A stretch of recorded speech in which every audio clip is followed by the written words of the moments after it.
শরীয়তে হারাম আছে, যা করছে তাদের দোষ।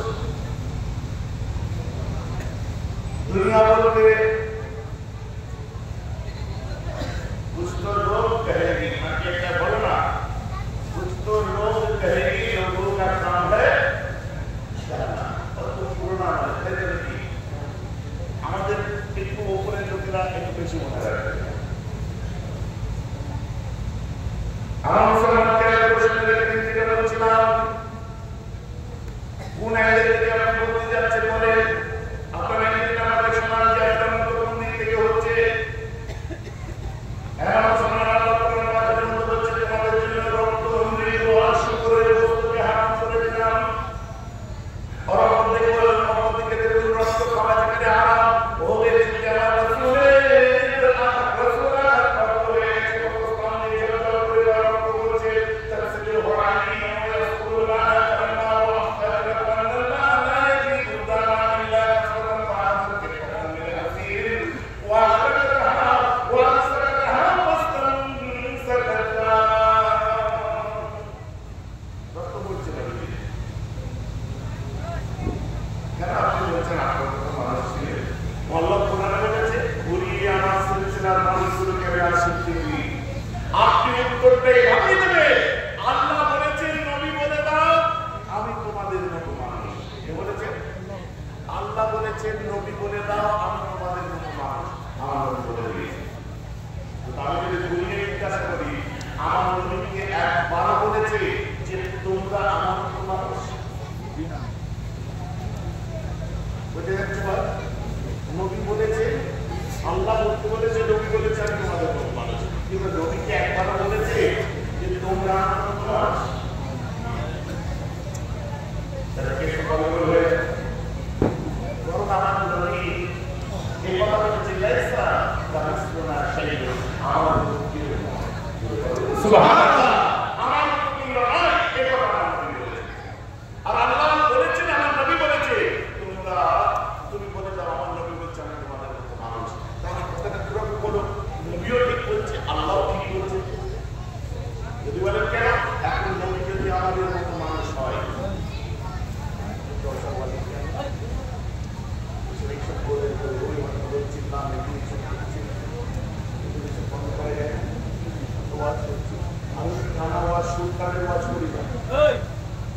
আমি সুস্থানের ওয়াজ করি না, এগুলো আমার মাথা থেকে বলতে যে আমার ঘাম চলে যাচ্ছে।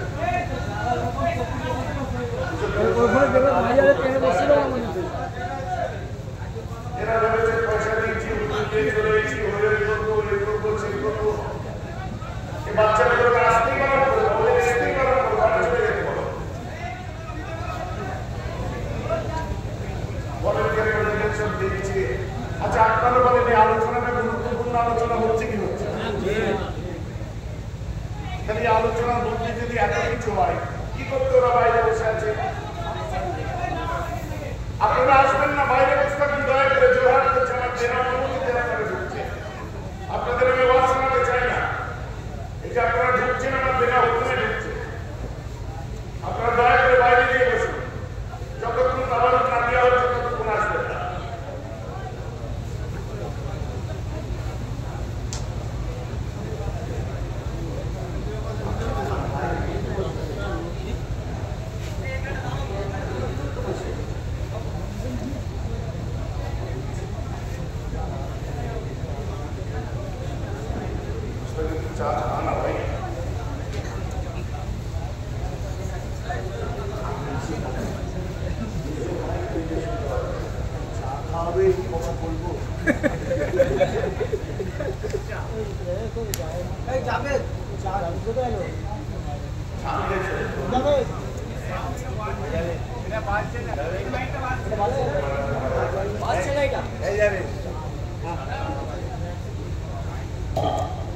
হ্যাঁ বাচ্চা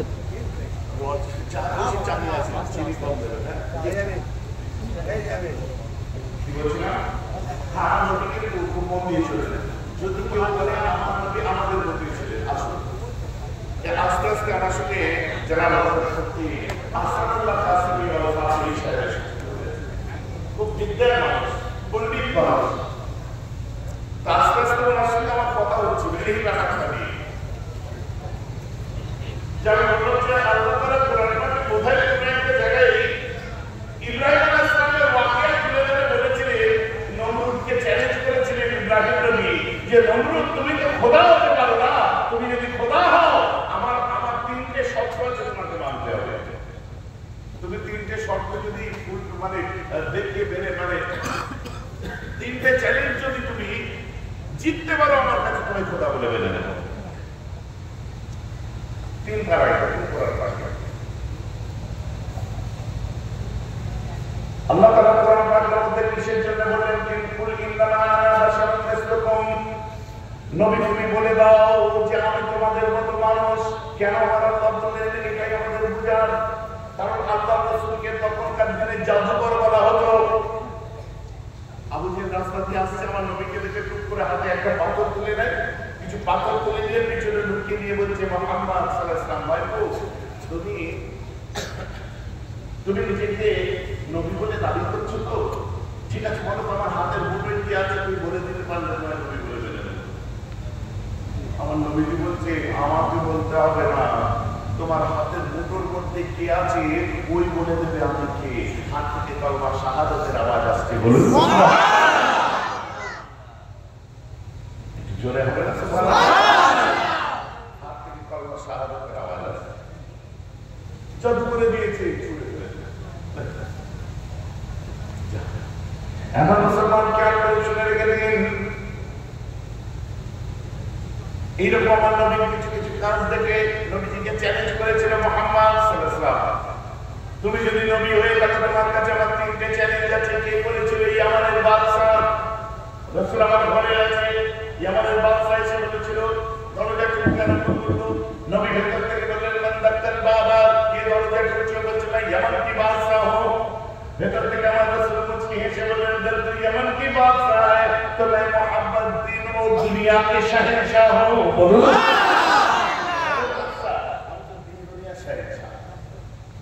কি কথা আছে বলো, আমাকে শোনাই। তুমি নবী হয়েছো? হ্যাঁ। তোমার কি হয়েছে? তোমার মেয়ের নাম নবী হয়ে বলে আমার তিনটে প্রশ্ন আছে। তাহলে কি প্রশ্ন? বলছে আজকে 14वीं চাঁদ উঠবে মাসের 14তম দিন, তোমাকে দুনিয়ায় দাঁড়িয়ে আকাশের চাঁদকে দুটুকরো করতে হবে, নবী বলে বলে দেবো। বলছে দ্বিতীয় চ্যালেঞ্জ, বলছে প্রথমটা তো আগে পারো তারপর তো দ্বিতীয়টা। আর এই কি করেছে? প্রথমেই সব থেকে পড়াটা দিয়েছে, সব থেকে শক্তটা। আমার রাসূল বলছে ও আচ্ছা এই ব্যাপার। বলে হ্যাঁ ঠিক আছে, এখন দিনের বেলায় চাঁদ নেই, বলে আজকে রাত্রে চাঁদ উঠবে। সাহাবা আবু বকর আমর ইবনে আস ইয়ামান থেকে এসে মেহমানদারি করো, নাস্তা वगैरह পাঠাও, গেস্ট হাউস সব মেহমানখানা খুলে দাও, আপনি রেস্টুরেন্ট চাঁদ উঠতে আসবেন, কাজ হয়ে যাবে। সুবহানাল্লাহ। চাঁদ টুকরো করবে বাবা, কাজ হয়ে যাবে। যাও। আবু জেহেল তখন ইয়ামানের বাদশাকে বগল বাজিয়ে বলছে আজকে দারুণ দিয়েছো, এতদিন জমিনে জাদু করতো এখন আকাশে জাদু করবে। আমার নবীর কাছে পুরো আজ মোহাম্মদ মাঠ খেয়ে গেছে, আজকে তো ভালো কমপ্লেক্স দিয়েছে।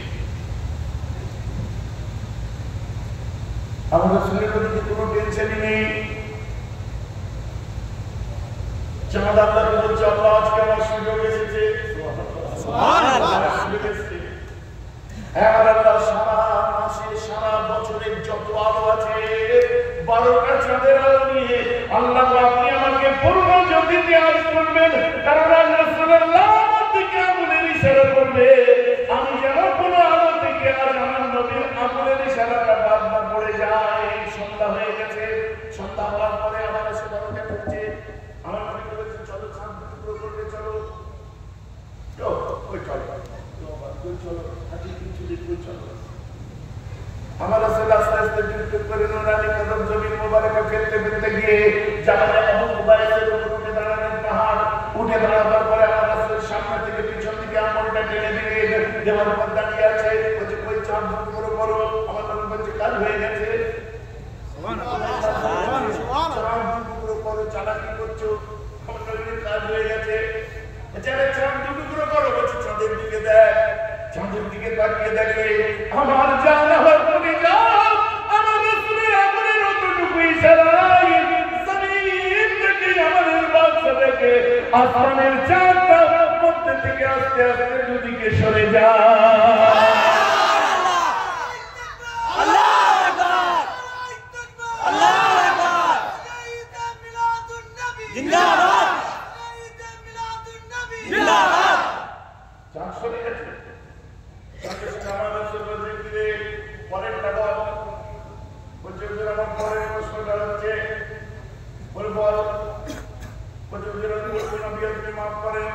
আমি বলে দেবো, আমার নবী বলছে আমি কি বলে দেবো, কি বলবেন? তোর একটা মেয়ে আছে তাই না? জি হুজুর। কানে কালা? বলছে জি হুজুর। চোখে কানা? বলছে জি হুজুর। মুখে কথা বলতে পারে না? বলছে জি হুজুর। পুরো রেওয়ায়েতের মধ্যে দেখছি কানে শুনতে পেত, চোখে আর মুখে কথা, চোখে দেখতে পেত না, মুখে কথা বলতে পারত না। তুই আমার কাছে কেন এসেছিলি জানিস? বলি কি, যদি আমি প্রকৃত নবী হয়ে থাকি তোর পরীক্ষায় পাস করতে পারি, তুই তোর বাচ্চার মুখে একটু আব্বা ডাকটা শুনতে চাস, ওই জন্য আমার কাছে এসেছিলি, আমি যাতে আমার আল্লাহর কাছে একটু দোয়া করে দিই।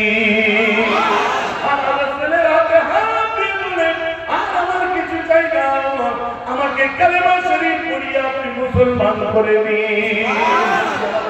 মুসলমান হয়ে বাড়ি গেছে। বাড়ি যাওয়ার পর নিজের দরজা 14 দিন ধরে হেঁটেছে।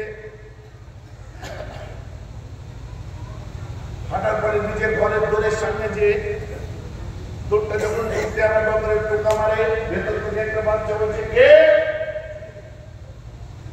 লোকের বাড়ি আমার মেয়ে তো কথাই বলতে পারে না, চোখ মুছে দিয়ে ক্লান্ত শরীর বুড়োতে পারে। আমার বলে কে? হঠাৎ করে বাচ্চা মেয়েটা দূর করে দিয়েছি, আমাদের বাচ্চার চোখে পানি।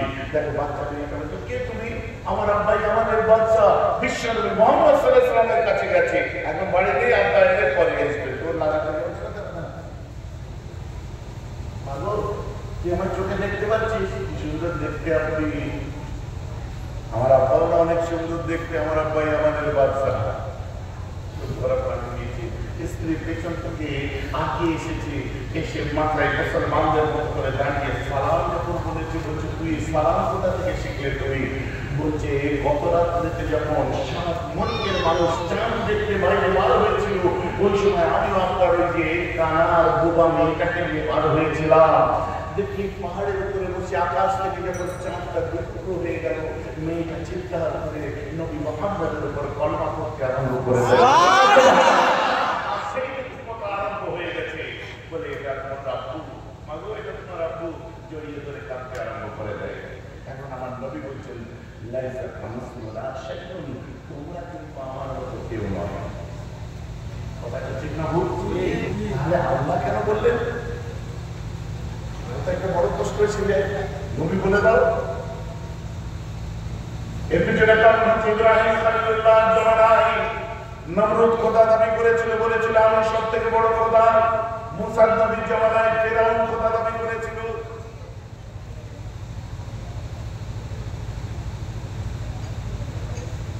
বহু শিক্ষিত ছেলেরা বসে আছেন এখানে, হয়তো আমাকে প্রশ্ন করতে পারেন ভাইজান এগুলো গল্প কথা না তো?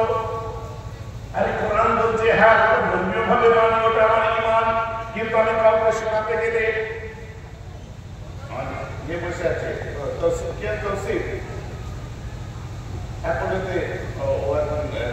চোখের ডাক্তার কলকাতা, ওখানে আমার একটা বোন আছে, জিজ্ঞাসা করুন আছে না, যখন আমার ওর কাছে আমার কথা বেশি বেশি শুনতে চাই, যেমন দাদার কথা একটু বলে গেল,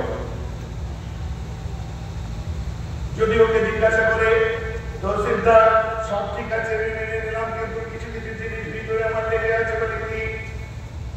বলছে হযরত মুহাম্মদ সাল্লাল্লাহু আলাইহি ওয়াসাল্লাম প্রফেট এভরি তিনি 4 বিন্দু করে বলেছিলেন every how can this possible, এগুলো সম্ভব কি করে হয়? একটু আমাকে শুধু বুঝিয়ে দাও এর পিছনে সায়েন্টিফিক কজ কি আছে। তখন কি করবে? চুপ করে যাবে, বুঝলো, আরে ঠিক আছে চলো আমরা আমাদের ওই মত করে বুঝাবো।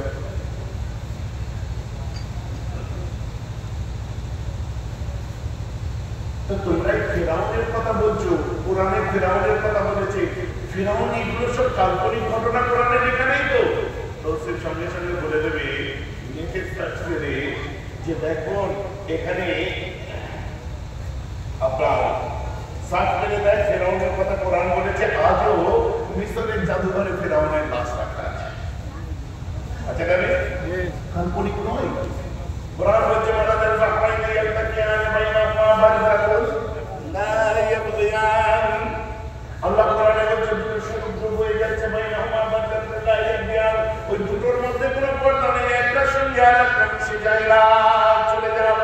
মিশরের নিম্ন দেখুন, খারাপ পানি মিঠা পানি দেখুন, নীল পানি লাল পানি দেখুন, অত দূরে যেতে হবে না, হুগলি ত্রিবেণীতে চলে যান, গঙ্গার দুটো পানি দুরকম বইছে, দুটো কালার, মায়াপুরে চলে যান, দুটো কালার গঙ্গার করে বলছে এটা একটা অনেক বড় কৃপা। কারোর কাছে কৃপা হতে পারে, আমার কাছে ওর বাস্তবতা আছে, কারণ আমার ম্যানিফেস্ট আমার রিলিজিয়ান টেস্টিমনি বলছে যে বাইনাহুমা বারযাখুন লা ইয়াবগিয়ান, ওর মধ্যে পর্দা থাকবে না, তারপরেও একটা সঙ্গে আরেকটা মিশবে না।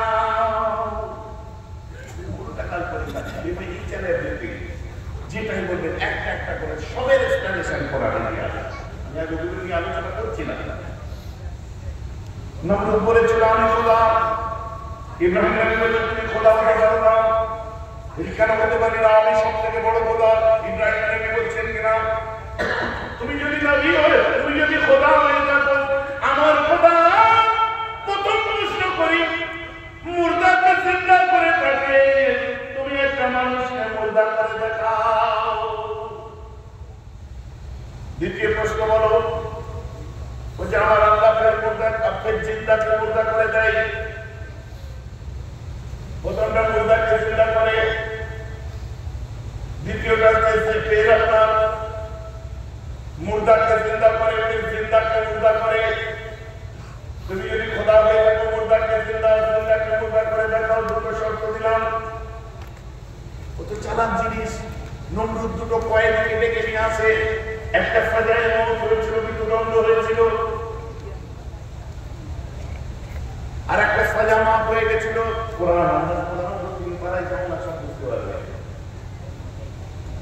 দেওয়ার পরে চার মৃত্যুদণ্ড হয়েছিল, তাকে আপনার যার সাজা মাপ হয়ে গেছিল, বাড়ি চলে যাবো বলে রেডি হয়ে বলছে, তৈরি হয়ে আপনার দাঁড়িয়ে আছে। জল্লাদকে বললো জল্লাদ এর গর্দানটাকে আলাদা করে দাও, এর গলাটাকে আলাদা করে দাও। জল্লাদ বান্ধ ছটফট করতে করতে মরে গেল। ইব্রাহিম নবী বলছে আল্লাহু আকবার কবীরা, কি করলে যে জিন্দা মানুষকে মেরে দিবে, আমি খোদার পাইতে মারতে পারলাম। তো ধন্যবাদ দিচ্ছেন না, খোদা বলে কি মারতে পারলাম। ওই তার আমার দ্বিতীয় শর্ত, এবারে মুর্দাটাকে চিন্তা করো, বলছে আমি এক জিনিসে দুবার হাত চালাই না। কত বড় চালাক কোরআন শুনেন। ওই সময় যে মানুষটা মৃত্যুদণ্ড হয়েছিল, ফাঁসি অর্ডার হয়েছিল, ওকে বলে যাও তোমায় বাঁচিয়ে দিলাম, বউ বাচ্চার কাছে আরামসে থাকবে, যাও। বলছে এরকম আমি খোদা, যে বেঁচে ছিল তাকে মেরে দিলাম, আর যে মরে গেছিল তাকে বাঁচিয়ে দিলাম। ইব্রাহিম নবী বলছে খুব চালাক না। চল আমার তৃতীয় প্রশ্নটা শুনে নে, তৃতীয় চ্যালেঞ্জটা করে দেখা। বলে কি তৃতীয় চ্যালেঞ্জ?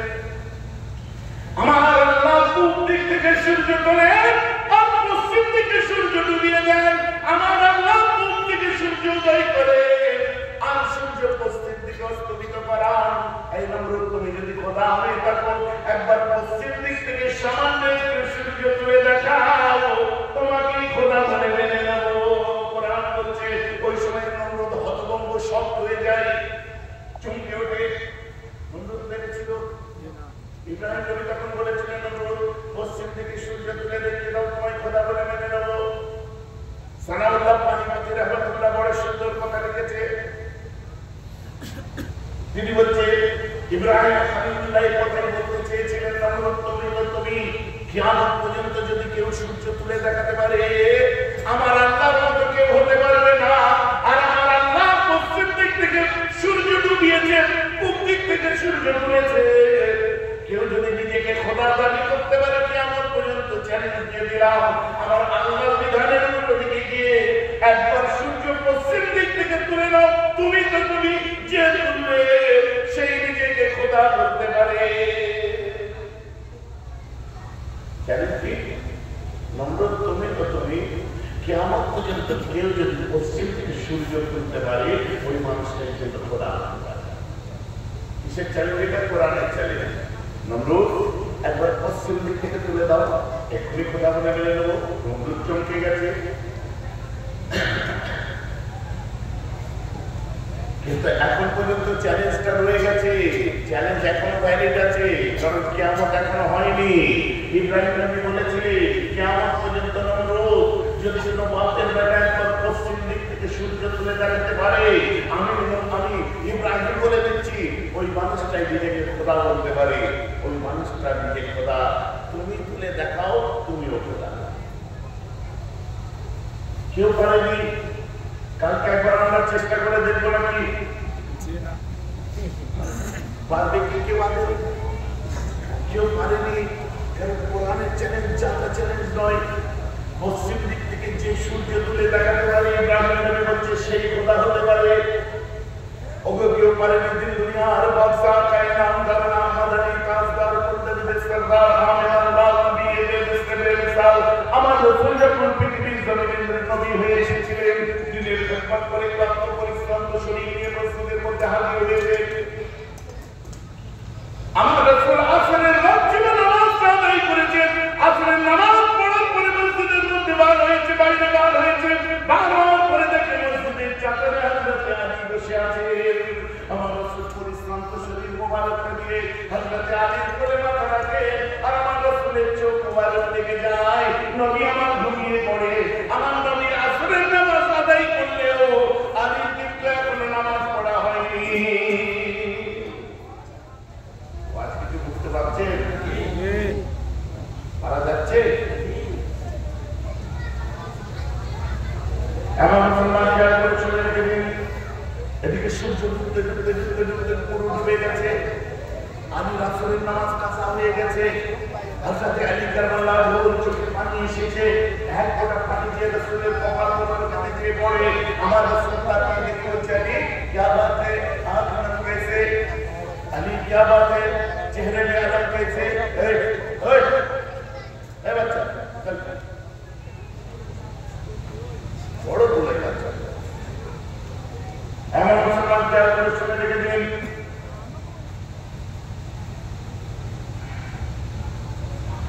বাচ্চাদের সাহস কি? হ্যাঁ, সবাই রাগ করছে তাও চিল্লাচ্ছে।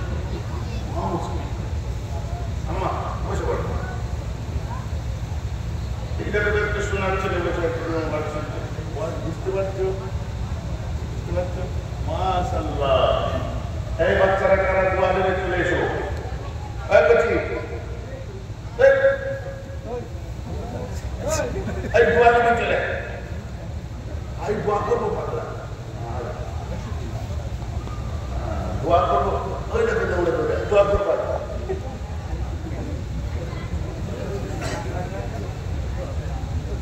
কথায় একটা আছে না, জাতি মাতাল কালে ঠিক এমনি এখন যদি পিছনে যখন দোয়া করবো, আই দেখো ওই দেখো সব আস্তে আস্তে বাদ হয়ে গেছে।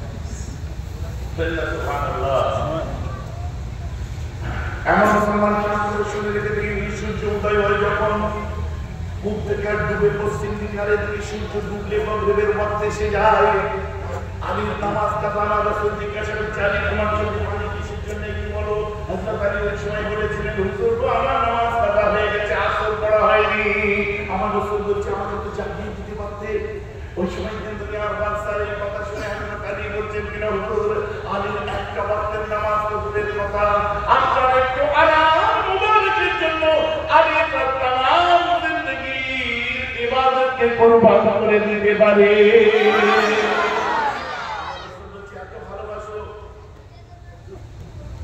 এত ভালোবাসো আমাকে? জি হুজুর, আমার নবী বলছে মহব্বত একতরফা নয়। আলী একবার তুই আমাকে বল, তুই নামাজ পড়তে পড়তে কাজা করতে চাস না ওয়াক্তে আদায় করতে চাস? আলী তো চমকে গেছে। ওয়াক্ত কোথা থেকে আসবে? সূর্য তো ডুবে গেছে। আলীর মাথায় এসে গেছে, আমার নবীর যে ইচ্ছে কথা বলেন না। সূর্য ডুবার পরে যখন রাসূল বলছেন, আলী তুই ওয়াক্তে কি নামাজ পড়বি? তাহলে নিশ্চয়ই ব্যাপার আছে। আলী তো বড় আলেম ছিলেন। আমার রাসূল তো সময় বলে, হুজুর আপনার আলী নামাজ পড়বে না, শুনে না, কাজাও পড়বে না। নামাজ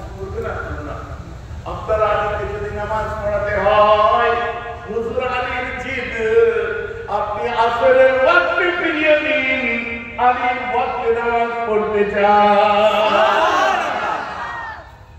গল্প গুজব শোনাচ্ছে না, তো বুখারীর রিওয়ায়াত শোনাচ্ছি।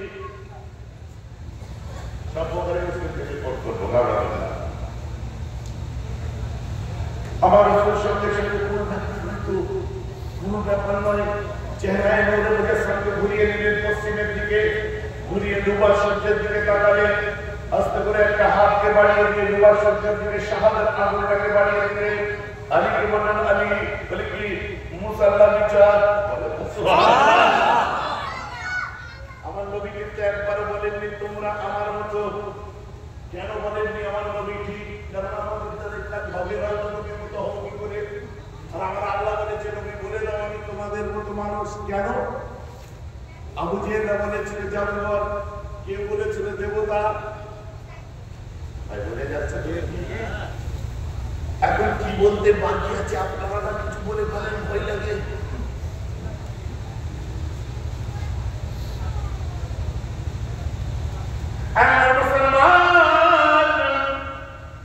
আমার রাসূলের সামনে প্রবলটা দাঁড়িয়ে গেলে আলী মুসাল্লা বিছানে নামাজকে তৈয়ার করে।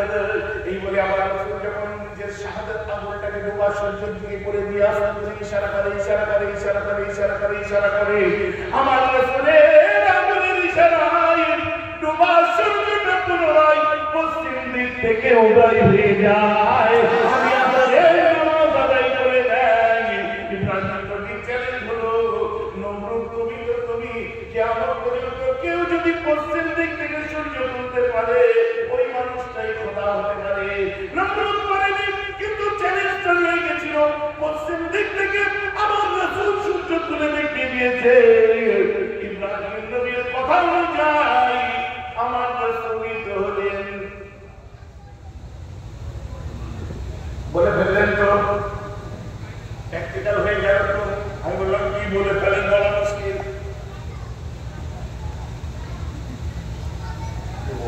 মুশকিল হচ্ছে কি বলে ফেললেন নবীকে?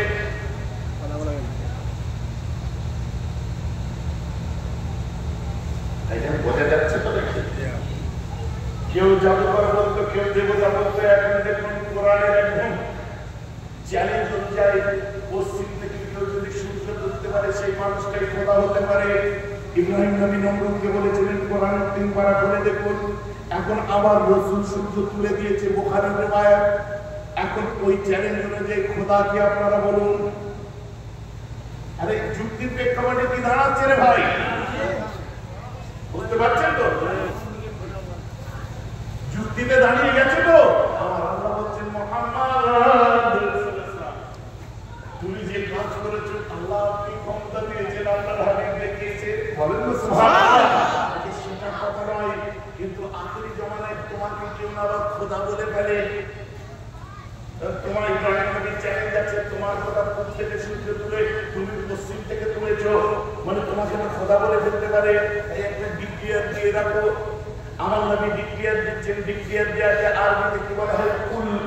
নবী আপনি বলে দিন, কুল নবী বলে দিন। আমার নবী বলে দিন শোনো, আমি জমিনে দাঁড়িয়ে আকাশের চাঁদকে দুটো করতে পারি, আমি মুর্দাদের মধ্যে জান এনে দিতে পারি, আমি 3 দিনের বাচ্চাকে বলাতে পারি, আমি আপনার জমিনে দাঁড়িয়ে আকাশের চাঁদকে দুটুকরো করতে পারি। বাংলার পেটে ছিলেন আমি, ওটাও আমি বলে দিতে পেরেছি। তথাপি তোমরা আমাকে ফেরেশতা বলো না, দেবতা বলো না, জাদুকর বলো না, আমাকে তোমরা খোদা বলো না। আর খ্রিস্টানদের মতো আমাকে খোদার ডাকাও বলো না। ইন্নামা আনা বাশারুম মিসলুকুম, আমি তোমাদের মতোই মানুষ। ওয়াজ হয়ে গেছে তো?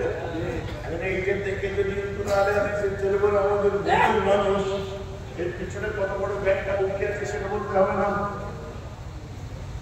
ওয়াজ হয়ে যাচ্ছে না? আপনি বলেন পৃথিবীর বুকে greatest leader of all Times Muhammad সাল্লাল্লাহু আলাইহি ওয়াসাল্লাম, পৃথিবীর বুকে সর্বকালের শ্রেষ্ঠ লিডার যিনি ইসলামের নবী মুহাম্মদ ছাড়া কেউ নয়।